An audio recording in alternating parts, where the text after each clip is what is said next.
Praise your name, Jesus. Thank you. Thank you, Jesus. Thank you, Lord. Shabasmat Karalaba Shandanama Sisi. Yes, Jesus. Hallelujah. In this new year, Lord. Yes, Lord, your blessings for this year. Rubasman Shibisi. तेरे लोगों को मिलने पाए खुदावन, वो तमाम वादे खुदावन, वो तमाम promises मिलने पाए, पूरी होने पाए खुदावन, इस वर्ष पूरी होने पाए खुदावन। तू नहीं छोड़ता और इसीलिए हम खुदावन तेरे सम्मुख उपस्थित हैं, तेरे भवन में उपस्थित हैं, तेरे पवित्र दिन में, तेरे पवित्र भवन में, तेरी पवित्र उपस्थिति में उपस्थित है। प्रभु यीशु मसीह नाम से धन्यवाद देते हैं खुदावन कि आपने हमें मौका दिया अपने भवन में आने के लिए, जमा होने के लिए खुदावन, जमा किया, इकट्ठा किया खुदावन, ताकि हम आपकी स्तुति और आराधना कर सकें, आपके वचन को सुन सकें, आपके वचन को ग्रहण कर सकें खुदावन। आज हम सबसे बातें कर, आज हम सबसे बातें कर। छोटी सी प्रार्थना को सुनो, ग्रहण कर आपके प्यार में। आमीन। बैठ सकते हैं।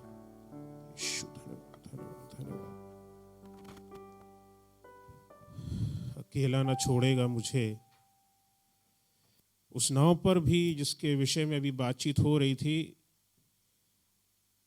13 लोग थे, 12 चेले और एक यीशु मसीह। और मसीह यीशु बहुत आराम से सो रहे थे, लेकिन चेले परेशान थे। और हमारी कलीसिया में मुझको मिला करके हमारे पादरी साहब और जॉन अंकल और आंटी उस झील को देख करके आए, और आज वो सिर नहीं उठाती है।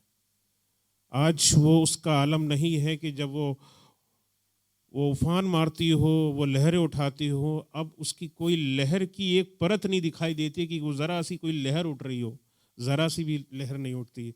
अब वो बिल्कुल शांत है, उसको डांट दिया गया है और वो बिल्कुल शांत है।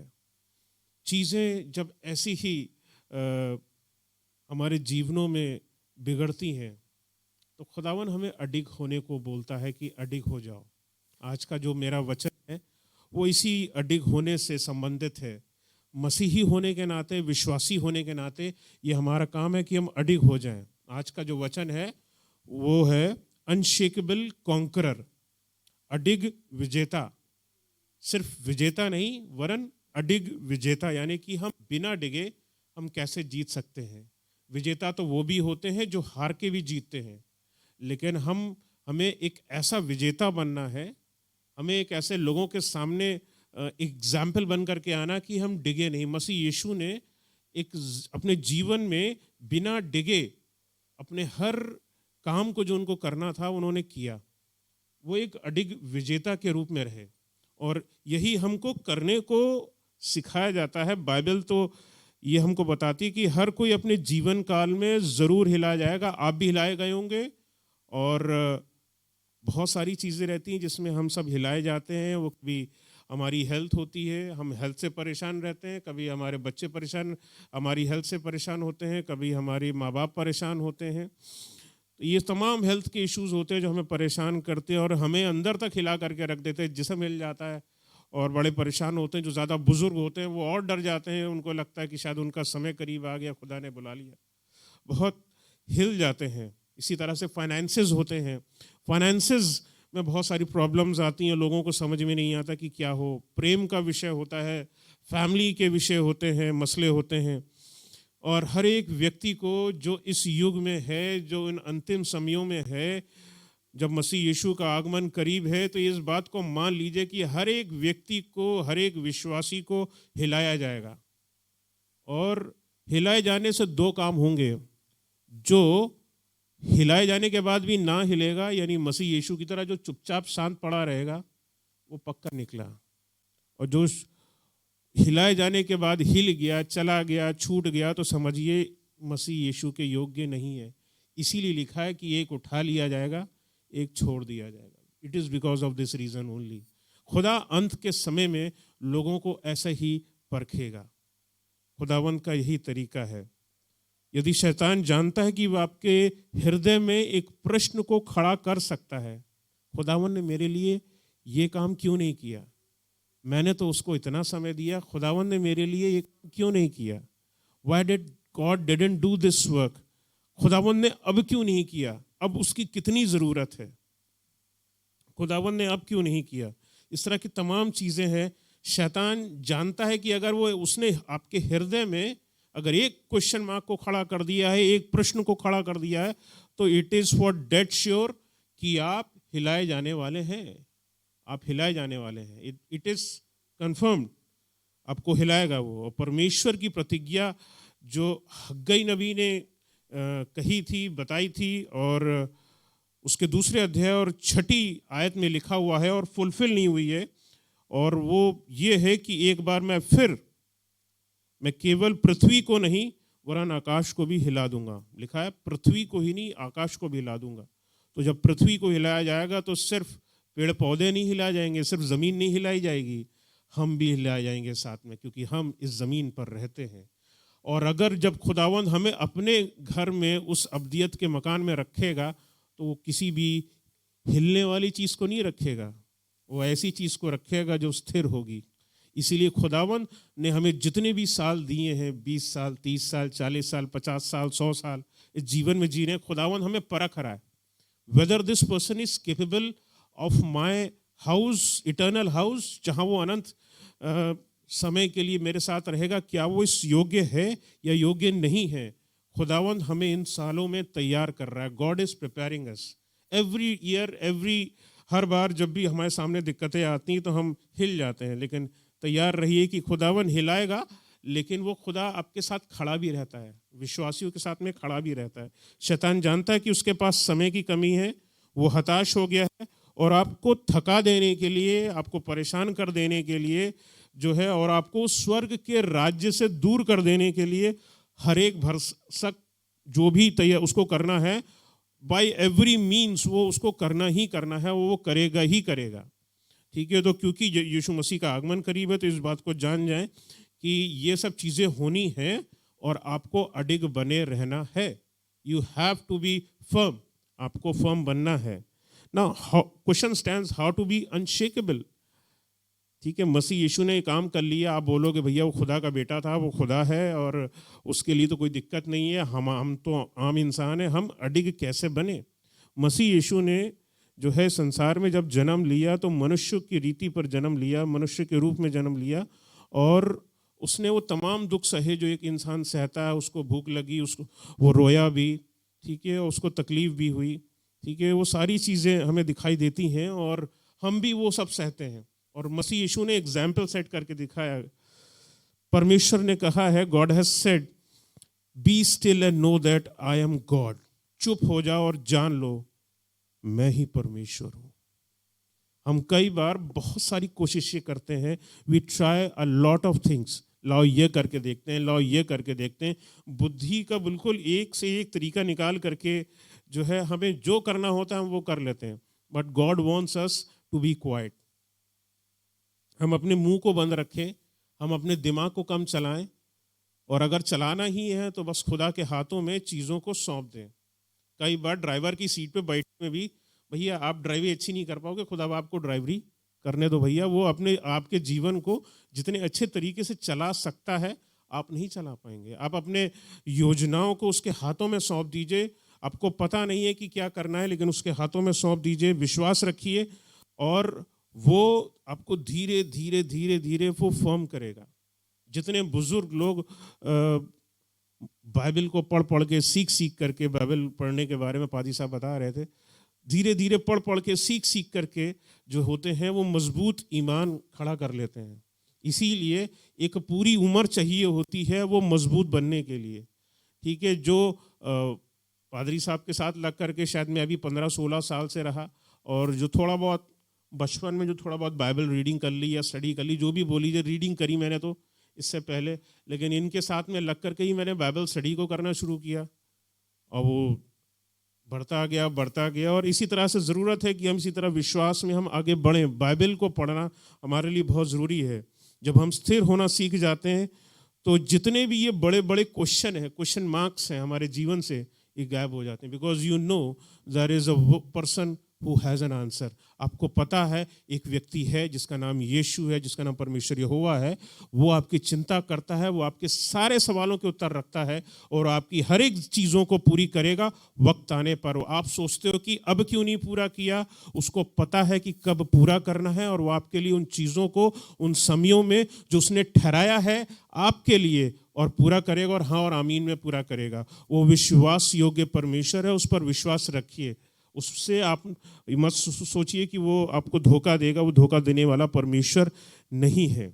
अब लोगों के जीवनों में चीज़ें पत्थर की तरह पड़ी रहती हैं, इट्स लाइक हार्ड थिंग्स। हम इनको कैसे हटाएं? हमने यार इनके लिए दुआएं बहुत करी लेकिन बात नहीं बनी। हम इन सब चीज़ों के विषय में हम बहुत प्रार्थना कर रहे थे लेकिन बात नहीं बनी। नौकरी के लिए कोशिश कर रहे थे लेकिन बात नहीं बनी। बहुत सारी चीज़ों के लिए हम कोशिश कर रहे थे। हम अपने बच्चों की शादी के लिए देख रहे थे कि यार कोई बहू मिल जाती तो हमारे लिए, बेटे के लिए तो कितना बढ़िया होता, अच्छा दामाद मिल जाता तो बहुत बढ़िया था, लेकिन हमें मिल नहीं रहा। हमारे पास ऐसे क्वेश्चंस बने रहते हैं, such kind of questions remain in our lives. लेकिन जो है ये बड़े बड़े पत्थर को खुदावंद हटाना चाहता है और वो हटा देता है। हमारे जीवन में सवाल खड़े होते हैं। उदाहरण के लिए मैं मरकुस की इंजील से मैं दिखाना चाहता हूँ कि जब ये वो समय था जब सबत का दिन था और मरियम मगदलीनी, याकूब की माता मरियम और शलोमी जो थे वो कब्र पर गए थे, मसीह यीशु की कब्र पर गए थे और कि उनको वो मसालों को लगाएं। और वो बड़ी सुबह का समय था और वो जल्दी निकल गए कि उस पर जाएं और उसको लगाएं। और वो तीनों लेडीज़ थी और बेचारी घबरा रही थी। चल तो दिए हम लोग, लेकिन उस कब्र का बड़ा पत्थर कौन हटाएगा? उसकी 16 की तीसरी आयत में, मरकुस 16 उसकी तीसरी आयत में लिखा हुआ है, वह आपस में कहती थी कि हमारे लिए कब्र के द्वार पर से पत्थर कौन लुढ़ाएगा, कौन लुढ़काएगा? Who will do this work? 3 थे और उनको था कि पता नहीं कौन उनका काम करेगा। हमारे जीवनों में भी ऐसे ही क्वेश्चंस पड़े रहते हैं। हम ये सोचते हैं कि हमारा ये काम कौन करेगा? Who will do this work? Who will roll our stone? हमारा पत्थर, ये हमारी तकलीफ, ये हमारे विषय जो हमारे प्रार्थना का विषय है, इसको कौन हटाएगा? Who will roll away the stone? चौथी आयत में लिखा हुआ है कि जब उन्होंने आंख उठाई, आंख उठाना जरूरी है। परमेश्वर की ओर आंख उठाना जरूरी है कि हम उसकी ओर आंख उठाएं।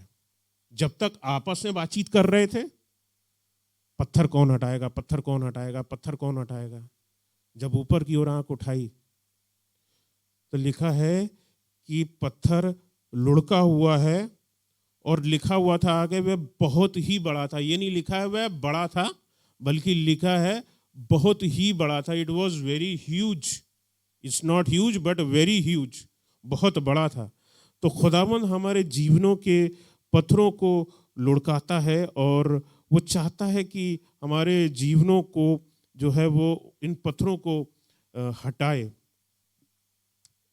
The message is not yet over, वचन अभी ख़त्म नहीं हुआ है, लेकिन मैं चाहता हूँ कि अगर आप लोगों के कोई ऐसे विषय हों, यानी कोई आपके विषय हैं जो प्रार्थना के विषय हैं जो पूरे नहीं हुए हैं और आपके दिल में प्रार्थना है कि ये चीज़ मेरे लिए हो जाए, ये पत्थर है जो सामने से हट नहीं रहा है मैंने इसके लिए बहुत प्रार्थना कराई, मैंने बहुत मन्नतें मांगी, मैंने बहुत चीज़ें करी, लेकिन बात नहीं बन रही है। तो दिस इज़ द टाइम, ये आपके लिए एक मौका होगा। आप खड़े हो सकते हैं अपने मनों में उन तमाम प्रार्थनाओं के विषयों को लेकर के, चाहे वो आपके अपने हों चाहे आपके अपने अजीज़ों के हों, आप खड़े हो सकते हैं। और मैं आपके लिए और आपके उन अजीज़ों के लिए मैं एक प्रार्थना करना चाहता हूं और ये आप खड़े हो सकते हैं। I just want to pray for you people, आप लोगों के लिए प्रार्थना कर। ऐसी कोई भी विषय आपके पास में हो तो अभी खड़े हो सकते हैं। I want to pray for you people. कोई भी विषय हो, आपको प्रॉब्लम लग रहा है, आपको बड़े पत्थर की तरह लग रहा है, बैठना भी है, अभी परेशान मत होइएगा, बैठना भी है, खुदा की हुजूर पर दोबारा जाना है। लेकिन अगर आपके पास अगर कोई भी प्रार्थना का विषय है, ठीक है, स्मॉलर और बिग, छोटा पत्थर है बड़ा पत्थर है, आपको नहीं पता, लेकिन आपको लगता है ये काम बड़ा कैसा होगा, तो खुदावन आज दूर करेगा। आइए प्रार्थना करते हैं। Hallelujah, blood of Jesus, hallelujah, शखारा रबास सांदनामा शी सेरियो सबा शबा खरोला सांदनामा शियो तुसासनामा सेवोर शिखिया। Yes Jesus, no stone is big for you Lord. खुदावन तूने तो कब्र में पड़े पड़े उस पत्थर को लुढ़कवा दिया था खुदावन, आज तेरे सम्मुख ये लोग खड़े हैं और इनके जीवनों में न जाने कौन कौन से पत्थर पड़े हैं, और खुदावन इनके अजीज़ों के जीवनों में न जाने कौन कौन से पत्थर पड़े हैं। प्रभु यीशु मसीह नासरी, इन तमाम पत्थरों को प्रभु यीशु मसीह नासरी में आज आपके सम्मुख रखता हूँ। Yes Lord, I call upon you Lord. खुदावन आज मैं आपको पुकारता हूँ प्रभु यीशु मसीह नासरी। खुदावन इनके आंसुओं को देखिए, इनके दर्दों को देखिए। कोई अपनी सेहत को लेकर के परेशान है, कोई अपनी नौकरी को लेकर के परेशान है, कोई अपनी पढ़ाई को लेकर के परेशान है, और न जाने कौन कौन से घरेलू मसले हैं खुदावन जिनको लेकर के परेशान है। खुदावन आज मैं खुदावन इनके पत्थरों को खुदावन जो बहुत बड़े हैं प्रभु यीशु मसीह नासरी, खुदावन आपके सम्मुख में डाल देता हूं प्रभु यीशु मसीह नासरी। लॉर्ड, आई ले all the stones before you, आपके सम्मुख में उन पत्थरों को डाल देता हूं खुदावन। और जितने लोग यहाँ उपस्थित हैं, जो मेरे साथ ऑनलाइन भी हमारे साथ जुड़े हुए हैं खुदावन, उन तमाम लोगों को प्रभु यीशु मसीह नासरी, अगर वो उनके सम्मुख भी कोई पत्थर है, तो आज मैं प्रभु यीशु मसीह नासरी आपसे प्रार्थना करता हूँ, इनके पत्थर खुदावन आज तेरे भवन में हटा दिए जाएं प्रभु यीशु मसीह नासरी, आपके नाम से हटा दिए जाएं खुदावन। तेरे इस भवन में खुदावन आज आपके नाम से हटा दिए जाएं खुदावन। Yes Lord, the stones B rolled away खुदावन। और आज खुदावन हम आने वाले समय में खुदावन, आने वाले हफ्ते में खुदावन, आने वाले इस पूरे महीने में खुदावन, हम उन तमाम गवाहियों को सुने खुदावन, वो बड़े काम जो खुदावन आपने पत्थरों को हटाने से किए। मैं विश्वास करता हूँ कि जब मैंने इन सब लोगों के लिए खुदावन तेरे से गुहार लगाई है, खुदावन आपसे गुहार लगाई है, तो खुदावन तूने कान लगा करके सुना है प्रभु यीशु मसीह नासरी। मैं विश्वास करता हूँ और आमीन में विश्वास करता हूँ खुदावन कि तूने कान लगा करके सुना, और इनमें से कोई भी प्रार्थना जो ये लोग करते आए हैं खुदावन अधूरी नहीं रहने पाई है खुदावन। एक एक प्रार्थना खुदावन जिसकी जो मन्नत थी खुदावन, वो मन्नत पूरी होने पाई है। जिसके वो बंद द्वार थे, जिसके पैसे नहीं मिल रहे थे खुदावन, वो पैसे मिलने पाएंगे खुदावन। जिसको नौकरी नहीं लग रही थी खुदावन, उसको आज नौकरी मिलने वाली हो पाएगी। मैं विश्वास करता हूँ खुदावन, वो बंद मार्ग जो थे वो खुलने पाएंगे। वो बुद्धियाँ जो अपने बच्चों के लिए मांगी जा रही हैं खुदावन, मैं विश्वास करता हूँ वो बुद्धि से भरपूर होने पाएंगे। वो लबरेज, वो बच्चे भरपूर होने पाएंगे खुदावन। जेबों की कंगाली खत्म होने पाएगी प्रभु यीशु मसीह नासरी, मैं विश्वास करता हूँ। Yes Lord, yes Lord, I give it all to you. मैं सारे पत्थर आपको सौंपता हूँ प्रभु यीशु मसीह नासरी। ठोकर मारिए और इनके रस्तों से हटा दीजिए प्रभु यीशु मसीह नासरी। I ask this prayer in your mighty name Jesus, आमीन, आमीन, आमीन। बैठ सकते हैं।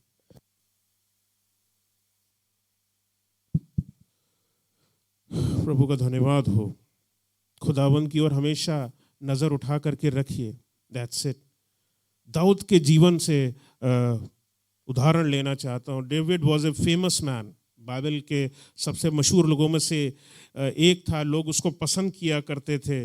और उससे पहले वाला जो राजा था शाऊल, लोग उससे नफरत किया करते थे। ठीक है, शाऊल उससे नफरत किया करता था। और कितनी बड़ी नफरत शाऊल के दिल में दाऊद के लिए थी। किस बात से? क्योंकि लोग उससे ज़्यादा प्यार करते थे और लोग ये बोला करते थे इसने तो हजारों को मारा, उसने लाखों को मारा, बस ठन गई अब तो खुदा बाप मैं ही रहूँगा, राजा तूने मुझे बनाया, मैं ही रहूँगा, इसको मैं नहीं रहने दूंगा। और वो नफरत जो थी वो जलन में बदल गई, और जलन जो थी वो अटेम्प्ट टू मर्डर में बदल गई कि लाओ मैं उसको हत्या करता हूँ। दाऊद पीछे नहीं हटा। ही वॉजंट शेकन कि लाओ मैं राजा के विरुद्ध जो है उठा लूँ, तलवार उठा लूँ, मार लूँ। उसने तो गोलियत को मारा था। क्या उसके लिए असंभव था कि वो शाऊल को मार दे? क्या कठिन था? क्या उसके पास तो मौका भी मिला था। उस शाऊल सो रहा था और उसके पास मौका भी था कि उसको चाहता तो उसको ख़त्म कर देता, लेकिन उसने ऐसा नहीं किया क्योंकि वो जानता था कि ये परमेश्वर का अभिषिक्त है और मैं उस राह पर नहीं चलूँगा। और उसने जो है खुदा के तरीके पे ही चलना ज़रूरी समझा। इन ऑल हिज वुंड्स, उसने अपने सारे घावों में, अपने सारे दुखों में, सारे क्लेशों में, सारे आंसुओं में वो भागा भागा फिरा, लेकिन परमेश्वर के दास के विरुद्ध में उसने अपना हाथ खड़ा नहीं किया। उसने David never disengaged in his duties also. उसको जो काम करने को बोला जाता था वो उस काम को वो किया करता था। और उसने उन तमाम घावों को रहते हुए भी उसने तमाम अपने जीवन के जितने भी युद्ध थे वो जीते। अय्यूब ने भी परमेश्वर के विषय में एक बात बोली है और उसने कहा है, though he slay me yet I will trust in him. अय्यूब 13 अध्याय 15वीं आयत में दे रखा है एंड इंग्लिश में लिखा हुआ है, दो ही स्ले मी, यानी परमेश्वर चाहे तो मेरी जान ले ले, परमेश्वर चाहे तो मेरी जान ले ले, yet I will trust in him. Hindi में मजा नहीं आया, जब मैंने इसको पढ़ा तो समझ में नहीं आया और मजा भी नहीं आया। हमने कहा this is the proper word, दो ही स्ले मी, चाहे खुदा मेरे को मार दे लेकिन फिर भी मैं खुदा पे ही हर हाल में भरोसा रखूंगा। आज आपके लिए खुदा ने जो मेरे को एक शब्द दिया है अन्य भाषा का, आज मैं आप लोगों के बीच में बांटना चाहता हूं और मैं चाहता हूं ये आपके साथ में रहे। और आज मैं आपको अन्य भाषा का एक शब्द सिखाता हूं और इसको, ये शब्द है शुभांजियो। शुभांजियो, SHUBAANZIO, शुभांजियो अन्य भाषा का ये शब्द है। मेरे साथ बोलिए शुभांजियो। शुभांजियो, इसका मतलब है कि मैं और मेरा घराना तुझ जीवते परमेश्वर पर सदा भरोसा रखेंगे। मैं और मेरा घराना, not just you but your family, जितनी भी जनरेशन आपकी आती रहेगी, पूरा घराना जो है वो सदा परमेश्वर पर भरोसा हर हाल में रखते रहेंगे। जब भरोसा रखने की बात आती है तो विचलित होना सामने रखा होता है हर हाल में। चाहे मेरा मन कुछ भी कह रहा हो, मेरा दिल कुछ भी कह रहा हो, मेरा दिमाग कुछ भी कह रहा हो, मैं विचलित नहीं होऊंगा। चाहे मुझे कुछ भी चीज़ की एहसास हो रहा हो जो बिब्लिकली इनकरेक्ट है, मैं विचलित नहीं होऊंगा। I will not be shaken, I will not be moved. इस चीज़ को बना करके रखिए। चाहे मेरे कान में कोई कुछ बोल रहा हो, क्या तुझे दिखाई नहीं देता? क्या तुझे समझ में नहीं आता? क्या तेरी बुद्धि में नहीं आता? और वो बिब्लिकली इनकरेक्ट हो, जस्ट डोंट बी शेकन, हिलने की जरूरत नहीं है। मैं जीवते परमेश्वर पर सदा भरोसा रखूंगा, सदा भरोसा रखूंगी। इस बात को हमेशा अपने हृदय में गांठ बांध कर रखिए। बाइबल बताती है we are more than conquerors. Conqueror होता है विजेता, लेकिन बाइबल बताती है we are more than conquerors, हम इन विजेताओं से बढ़कर के हैं। रोमियो 8 उसकी 37 से 39 वर्ष के बीच में लिखा हुआ है और यहाँ पर ये लिखा हुआ है, परंतु इन सब बातों में हम उसके द्वारा जिसने हमसे प्रेम किया है जयवंत से भी बढ़कर हैं। लिखा है हम जयवंत से भी बढ़कर हैं। अब ये जयवंत से बढ़कर हम कब हो सकते हैं? जब जयवंत कौन होता है? जयवंत वो होता है जो हार करके भी जीत जाता है। कभी कभी हारता भी है फिर जीतता है, उसको समझ में आता है। लेकिन जयवंत से बढ़कर कौन होता है? जो लगा रहता है, जो कोशिश करता रहता है और कुछ चीज़ों पर जो है वो करते करते करते करते उनके ऊपर अपनी चीज़ों को और बेहतर करता है। लाइक सबसे पहले जो मसीही इंसान को, एक विश्वासी इंसान को सीखना चाहिए और अपने जीवन का एक हिस्सा होना चाहिए, how to walk with Holy Spirit. पवित्र आत्मा के साथ में हम कैसे चलें। खुदा से प्रार्थना रखिए, खुदा के साथ में इस प्रार्थना को जो लोग अभी पवित्र आत्मा से भर करके नहीं चलते हैं, जिनको समझ में नहीं आता है, उनके लिए पवित्र आत्मा सबसे बड़ा मित्र है और उसको अपना साथी बनाइए। प्रार्थना में खुदा से मांगिए, खुदा बाप मुझे पवित्र आत्मा चाहिए, मुझे आपका ये दोस्त चाहिए, मुझे आपका ये साथी चाहिए। मैं चाहती हूँ कि ये मेरे साथ रहे, पवित्र आत्मा मुझे मिल जाए। इट्स वेरी इंपॉर्टेंट कि पवित्र आत्मा जो है वो हमारे साथ में चले। स्पेंड टाइम, जैसे कि पादरी साहब ने बताया, बाइबल के साथ में समय गुजारना बहुत ज़रूरी है। मैंने बाइबल रीडिंग बचपन से बहुत करी, लेकिन दिमाग के ऊपर चली जाती थी चीज़ें। लेकिन जब हमने इनके साथ में जुड़ना शुरू किया तो रीडिंग के साथ में स्टडी हो गई। फिर स्टडी में ऐसा लगा, फिर खुदा बाप ने रास्ते को खोला और मेरे बड़े मामू हैं, उन्होंने एक नहीं दो जो है स्टडी बाइबल दे, हिंदी में दे दी, फिर इंग्लिश में दे दी। फिर उसको पढ़ते रहे, उससे आगे बढ़ते रहे और सीखते रहे। और फिर भी दिल नहीं माना, खुदा बाप अभी भी बहुत कुछ है, अभी जो और सीखना है। तो और मोटी बाइबल्स हमने खरीद ली और वो काफ़ी महंगी है और उससे भी मैं स्टडी किया करता हूँ, उससे चीज़ों को समझा करता हूँ। तो बाइबल स्टडी करना बहुत ज़रूरी है। एक रीडिंग कर लेना एक अलग चीज़ है, लेकिन एक बाइबल से हम सीख क्या रहे हैं उसको हम जानना हमें बहुत ज़रूरी है। डेली के लिए कुछ ना कुछ आपके पास नया होना चाहिए, सीखने के लिए आपके पास होना चाहिए। बाइबल रीडिंग बहुत ज़रूरी है, बाइबल स्टडी बहुत ज़रूरी है, दैनिक प्रार्थना बहुत ज़रूरी है। और ये दैनिक प्रार्थना जो आप करते हैं, मनों में ना करें, अपने जुबानों को खोल करके प्रार्थनाओं को करें। प्रार्थना जितनी भी जुबान खोल करके की जाएगी, आपके कान भी सुन रहे होंगे, खुदा तो सुनता है ही है, मन में भी कर लोगे तब भी खुदा सुन लेगा, लेकिन मुंह से जब बोलेंगे तो आपका हियाव खुलेगा। आप अपनी प्रार्थनाएं खुद जो कर रहे होते हैं, आदत में आएंगी कि आप खुद से खुल करके प्रार्थना कर सकते हैं। जब आपसे कलीसिया में भी बोला जाएगा भैया खड़े होकर के जरा प्रार्थना कर दीजिए, तब आप डरेंगे नहीं, अब तब आप झिझकेंगे नहीं, तब आप परेशान नहीं होंगे क्योंकि यार मुझे बोल दिया यार दुआ करने के लिए, और मुझे कहाँ थी यार, मैं तो घर पे भी नहीं कर पाता। तो घर पे भी आदत डालिए, चाहे आप खाने की दुआ कर रहे हो, चाहे आप सुबह की दुआ कर रहे हो, चाहे आप सोने की दुआ कर रहे हो, मिल करके दुआ कर रहे हो, चाहे आप फैमिली में अगर आपका प्रेयर ग्रुप चलता है तो वहाँ कर रहे हो, तो वहाँ पे भी इस चीज़ का आप ध्यान रखिए कि हर एक बंदे को जो है, बड़ा हो और छोटे से छोटा बच्चा हो, उसको आदत में लाइए कि ये चीज़ जीवन का एक इत्र जो है ना, ये सबसे बड़ी चीज़ है कि खुदा के जो लगे हुए लोग होते हैं वो दुआ से जो है बाज नहीं आते, खुदा के साथ हमेशा मेल रखते हो। मेल करने का क्या तरीका है? प्रेयर, ये प्रार्थना ही तरीका है। अगली चीज़ जो एक और बड़ी है कि हम जिससे हम ज़्यादा स्थिर रह सकते हैं वो है ऑफरिंग। इससे ऑफरिंग से कैसे हम स्थिर रह सकते हैं? खुदा आपको हर बार अलग अलग आशीष देता जाता है, तो आपका फर्ज बनता है कि खुदा बाप को हम भेंट दें। ऑफरिंग चंदा नहीं होता है। चंदा वो बहुत सारे अभी आपको रास्ते पे मांगते हुए मिल जाएंगे, भैया चंदा दे दीजिए, ये बनाना है, सड़क बनाना है, ये अच्छा करना है, वो अच्छा करना है, चंदा दे दीजिए, चंदा दे दीजिए। चंदा नहीं है, चंदा नहीं है।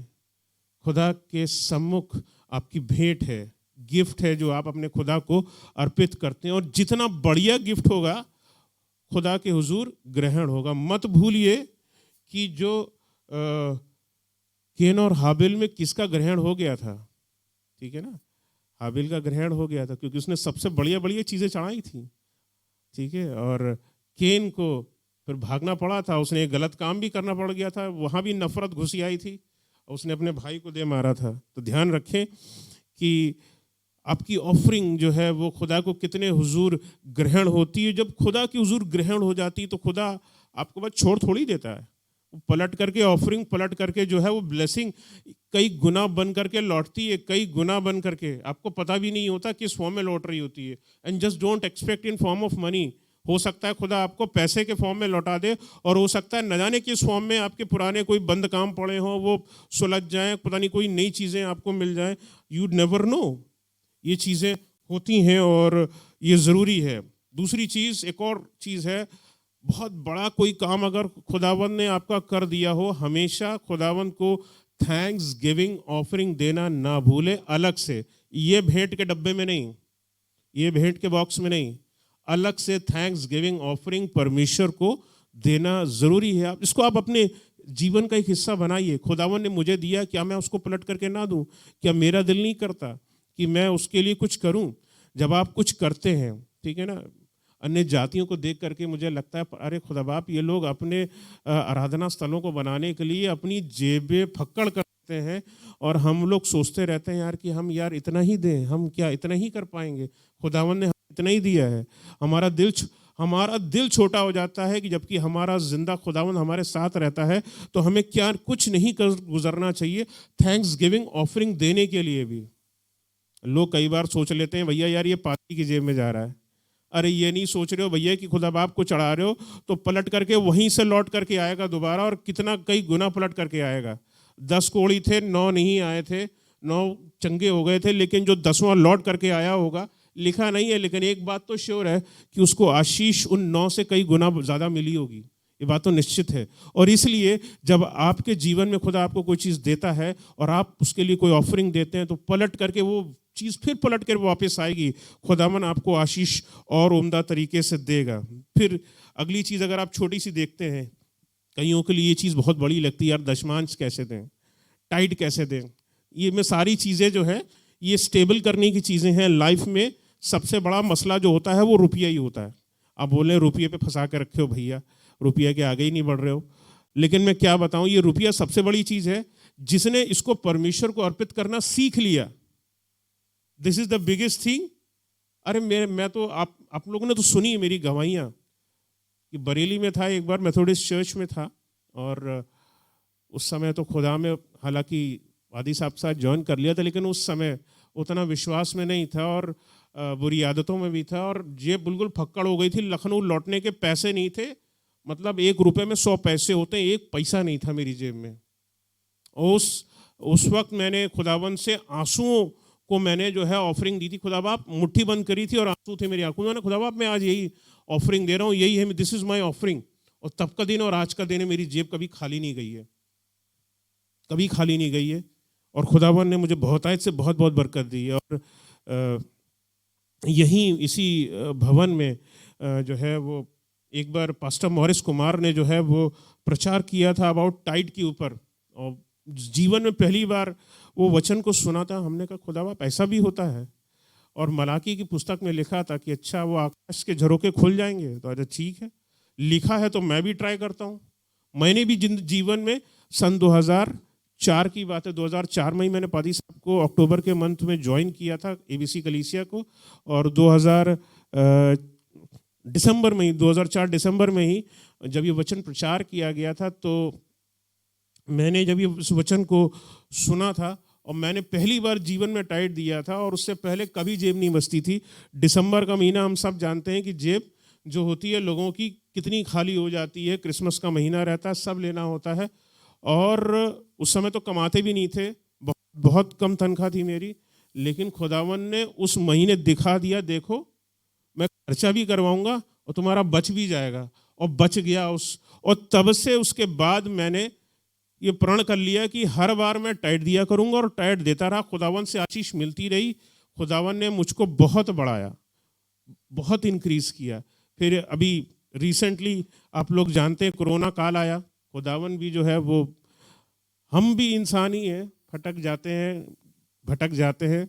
और मेरा ऐसी बीच में एक बार 4 महीने पड़े जिसमें मेरे को आधी तनख्वाह मिल रही थी। I was getting a half salary, और मैं दशमांश निकाल करके अलग कर रहा था। I was just separating it, लेकिन उसको सेपरेट करके मैंने अलग रख देता था, यहाँ नहीं देता था।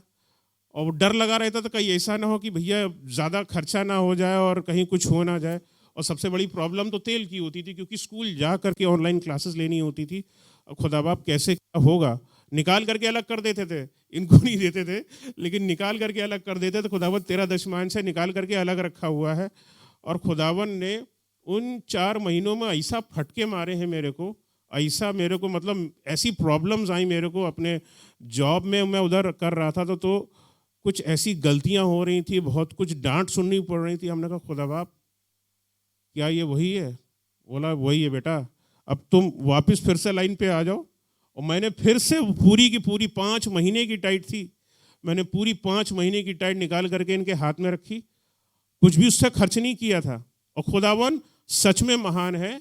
मैं आपको बताऊं कि जो तेल आज के समय में खर्च हो जाता है, शायद 1 हफ्ते में 6 दिन के अंदर खर्च हो जाता है, वो मेरा 10 से 12 दिन चलता था उन दिनों में। खुदा सच में महान है। मेरे तो गाड़ी का मीटर भी खराब होता है, वो तेल का भी समझ में नहीं आता है कि नहीं, ये टंकी खोल करके देखो। लेकिन खुदावत सच में महान है। वो तेल बच जाता था, ज़्यादा चलता था, और पैसा भी कम खर्च हुआ उसमें।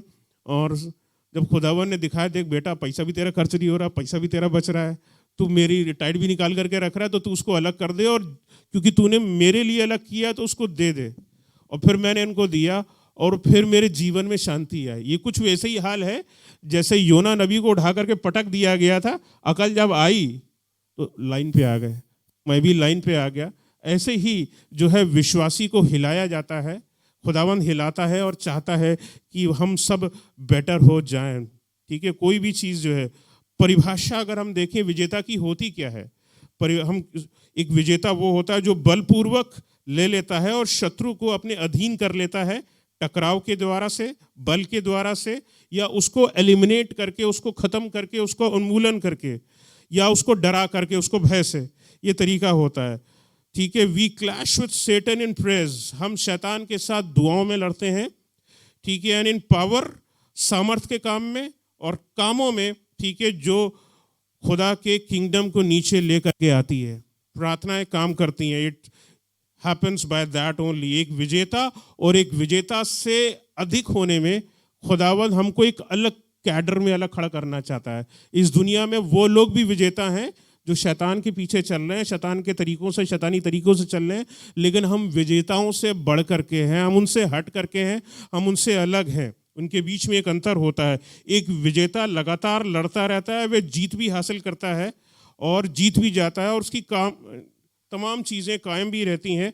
लेकिन एक वक्त आता है जब उसकी ताकत, उसकी शक्ति, उसकी बुद्धि, उसकी समझ सब काम करना छोड़ देती, तब बोलता भैया अब मेरे बस की बात नहीं है, और तब वो हारना शुरू कर जाता। लाइफ में वो बंदा हार जाता है।